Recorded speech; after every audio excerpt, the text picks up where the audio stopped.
ये मेरी कहानी का नायक नहीं है, और मेरी कहानी की नायक ये बच्ची भी नहीं है, जिसकी मासूम आंखों में हमारे लिए ना जाने कितने सवाल हैं। और ये बच्चा भी नहीं जो चौपाटी में भीगा ठंड से ठिठुरता हुआ चाय की चुस्कियां ले रहा है। और वो फुटपाथ के बच्चे भी नहीं जो अपने आने वाली कल से बेखबर है। उन्होंने तो बस वो सीखा है जो उनको हमने सिखाया है, समाज ने सिखाया है, सड़क ने सिखाया है। ये तो गीली मिट्टी के वो बर्तन हैं जिनको जो शक्ल दे दो सूख कर वही रूप ले लेते हैं। हमें देखकर डरते हैं, हमें देखकर ही मुस्कुराते हैं, खुश भी होते हैं। हमारा ही तो हिस्सा है। शायद इस कहानी का नायक मैं ही हूं। मैं कहानियां लिखता हूं, स्क्रिप्ट्स फिल्म्स के लिए। Love, sex, drama, action, horror सब लिख लिख कर थक गया था। लोग अब बोर हो रहे थे। सच कहूं तो शायद मैं भी।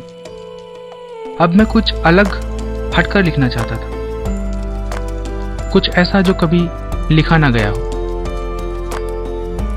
अनटच्ड। कुछ ऐसा जो मेरी भी आत्मा को जगा दे। ऐसा क्या लिखूं? कहां से लाऊं एक नया थॉट, एक नई स्क्रिप्ट, एक नई कहानी? एक दिन, 2 दिन, 3 दिन, दिन पे दिन गुजर रहे थे। कुछ नया मिल ही नहीं रहा था।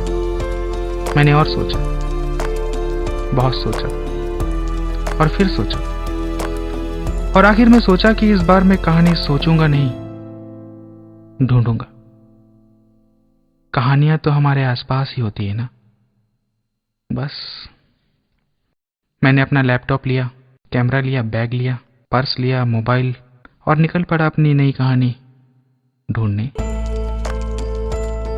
बहुत लिख चुका था मैं इस शहर के रंगीन मिजाज के बारे में। इस बार मैं इस शहर के बेरंग दुनिया के बारे में लिखना चाहता था। इस शहर में ऐसा कुछ जो किसी ने महसूस नहीं किया हो, देखा ना हो।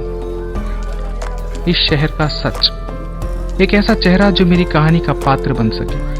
क्या करते हैं, कैसे जीते हैं ये सड़क के लोग? क्या चाहिए इन लोगों को? कौन बनेगा मेरी कहानी का पात्र? क्या वो चेहरा मुझे मुंबई की लोकल ट्रेन्स में मिलेगा? मेरी नई कहानी ढूंढने की शुरुआत यहीं से तो नहीं होगी। मैंने बहुत चेहरे देखे, बहुत सारे। सबके चेहरे अलग थे, किसी का भी कोई डुप्लीकेट नहीं था। सबकी आंखों में उदास कहानियां। ऐसा लगता था कि हर कोई कुछ न कुछ सोच रहा। टेंशन का कीड़ा जिस्म की किताब को कुतर रहा। हंसते हुए, बातें करते हुए लोग भी देखे, मगर बातों में भी खामोशी हावी थी। भरी हुई ट्रेन्स को और भी भरते हुए देखा। आते जाते लोग कहीं गुम थे। इस भागादौड़ी में सबने अपनी हंसी पता नहीं कौन से स्टेशन में छोड़ दी थी। खड़े रहने के लिए जगह भी नहीं थी। सबके चेहरों पर एक ही कहानी। बेजान चीजों से दोस्ती कर ली थी सबने। हाथों में मोबाइल, मोबाइल्स में नेट, गेम्स। बस कोई किसी से बात ही नहीं करता था। बातें ही खत्म हो गई थी होठों से जैसे। अखबारों और इश्तिहारों में लोग गुम से हो गए थे। हाँ, अपना पेट भरने के लिए कई अंधे लोगों को मीठी आवाज में गाते हुए मैंने जरूर सुना। संतरे, चीकू बेचने वाली लड़कियों को सुना। जिंदगी भर चलने वाले पेन बेचने वाले को भी सुना। चलो, कोई तो बोलता है किसी से। सफर सफर सफर, कभी इधर कभी उधर। प्लेटफॉर्म पर खाना खाते हुए भी शायद लोग ट्रेन का ही इंतजार करते थे। क्या रोशनियों और इमारतों के शहर में सुकून खत्म हो गया था? रात भर जागने वाले शहर को किसी की नजर लग गई थी। इन दुनिया से बेखबर प्रेमियों के बीच शायद मेरी कहानी मुझे मिल जाए। इन लोगों के सपनों में, कस्मों में, वादों में शायद कोई कहानी हो। कितने बेखबर होकर बेशर्म से हो गए हैं सारे, एक दूसरे को अपना सब कुछ सौंप दिया हो, तन मन सब। ये प्यार ही है शायद। प्यार की शुरुआत आंखों से, बातों से, छुअन से, एहसास से शुरू होती है, फिर तानों से, गालियों से, आंसुओं से, दर्द से। ये रिश्ता खत्म क्यों हो जाता है? यहाँ भी रोज कितनी कहानियां बनती हैं, कितनी बिगड़ती। कभी बिस्तर की सिलवटें बिगड़ते ही कहानियां कभी नामो निशान खत्म हो जाता है। झूठा प्यार, सच्चा प्यार, झूठी कहानियां, सच्ची कहानियां, झूठी हंसी, सच्ची हंसी। मेरा सफर और कहानी की तलाश जारी थी। बहुत खूबसूरत है ये मुंबई, बहुत खूबसूरत। खूबसूरत समुद्र की लहरें। कुछ देर के लिए लोगों के चेहरों पर हंसी आती थी। ये लहरों का शोर कुछ देर के लिए कराहटों की आवाजों को दबा देता था। लहरों पर भागते हुए, उनसे खेलते हुए खुद से मिलने का मौका मिल ही जाता होगा। लेकिन आखिर में इन मुस्कुराहटों की बाद आखिर वो दिखी जाती थी चेहरे पर। बेचैनियां, परेशानियां, तन्हाइयां। पता नहीं क्यों खुश होकर भी कोई खुश नहीं था। हम खुद को आजाद क्यों नहीं कर देते? क्यों खुले आसमानों की तरह खुल नहीं जाते? अपने ख्वाबों को वो क्यों नहीं करने देते जो वो चाहते हैं? सब उड़ना चाहते हैं मगर जमीन पर रहकर। हैं तो हम भी आखिर साबुन की बुलबुलें ही ना, फटने के लिए ही बने हैं। लेकिन जब तक हवा में है सांस क्यों नहीं लेते? क्यों नहीं लेते? क्यों भीड़ में सब तन्हा नजर आते? क्यों शोर में किसी की आवाज ही नहीं आती? मुझे लगता है सपनों ने ही शायद जिंदा रखा है हम सब लोगों को। हाँ, आसमानी इमारतों के बीच में आस्था ने भी लोगों को जिंदा रखा है।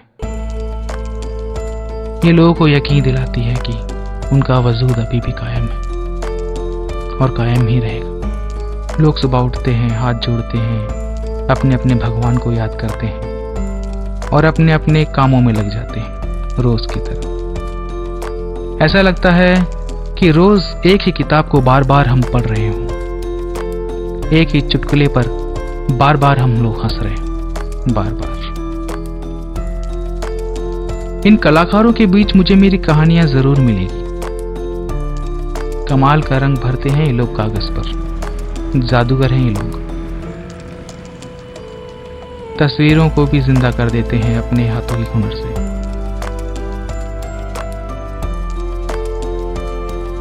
हर कोई एक से बढ़कर एक ही हुनर है, मगर सबका अंदाज अलग। मगर फिर भी ना जाने क्यों यहाँ भी कुछ कमी है। यहाँ भी खामोश से हैं लोग। खिलौने शोर करते हैं मगर खिलौनों में चाबी भरने वाला खामोश है। तस्वीरें बोलती हैं मगर तस्वीरें बनाने वाला खामोश है। दूसरे का भविष्य बताने वाला भी कुछ देर बोलकर खामोश हो जाता है।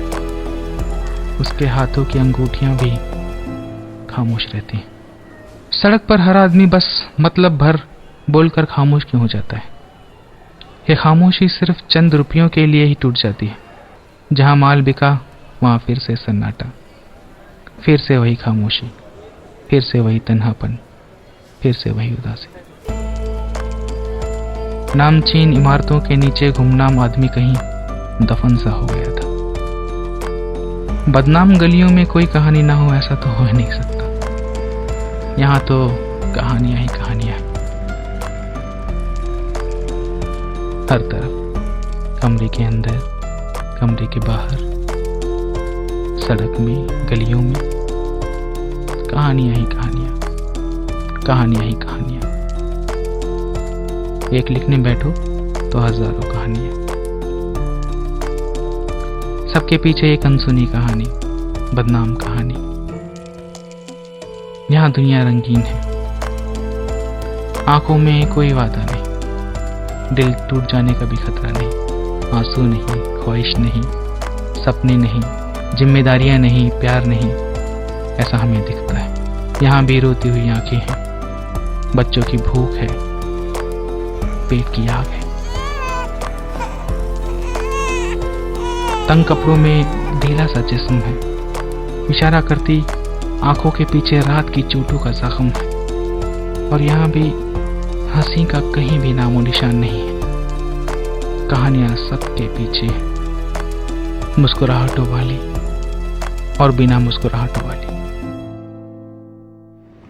इमारतें रुक कर भागते हुए लोगों को देखती रहती थी। वो गवाह थी कि मैंने बिल्कुल सही महसूस किया था। सड़क पर लाल हरी बत्तियां जिनको हमने खड़ा किया, वो हमें रास्ते पर चलना सिखा रही थी। पता नहीं, शायद मैंने ही ये सब महसूस किया या सब करते हैं। डर के क्यों जी रहे हैं और किससे? शाम हो चुकी थी, गुजर गया था सारा दिन। उस दिन सोचते सोचते, घूमते घूमते शायद बहुत थक गया था। मैं लोकल ट्रेन में बस बैठ जाना चाहता था घर जाने के लिए। ज्यादा चलने की आदत नहीं थी, इसलिए मेरे पांव भी जवाब दे रहे थे। सीएसटी स्टेशन में कुछ 9 सवा 9 का टाइम हुआ होगा। अभी ट्रेन नहीं लगी थी मेरी। मुझे लगा कि थोड़ी आराम करने से शायद मेरी थकान उतर जाए।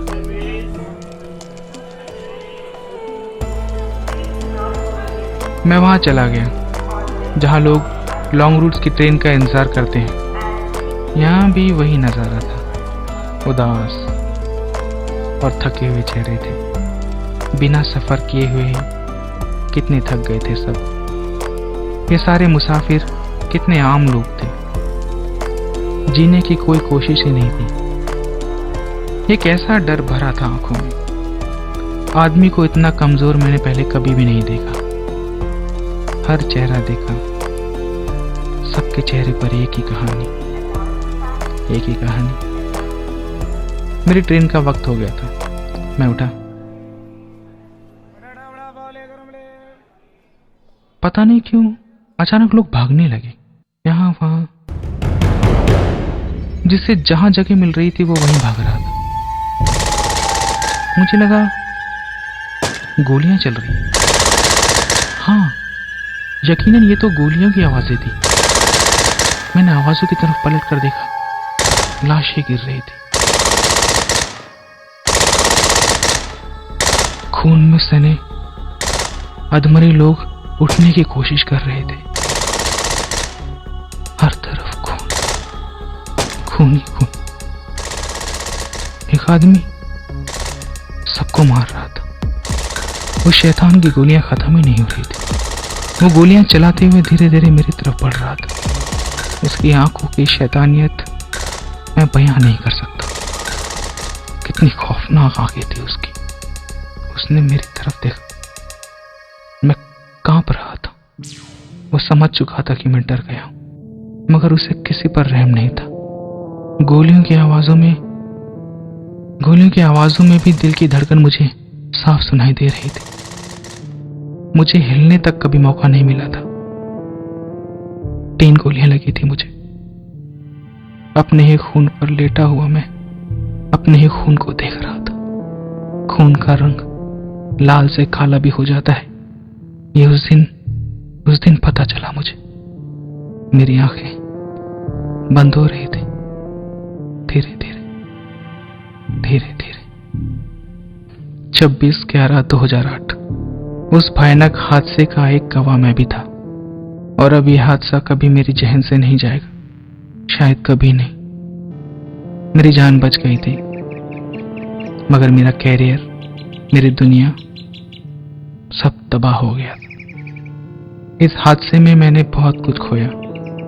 अपना एक पैर भी गोलियां लगने की वजह से काटना पड़ा था। अब शायद ही मुझे कभी सुकून की नींद आती होगी। यह शायद मेरी ही कहानी थी। मैं उसे ही शायद ढूंढने के लिए निकला था। अब मुझे समझ आ गया था कि लोग इतने सहमे से खौफ में क्यों रहते हैं, मुस्कुराते क्यों नहीं, हंसते क्यों नहीं।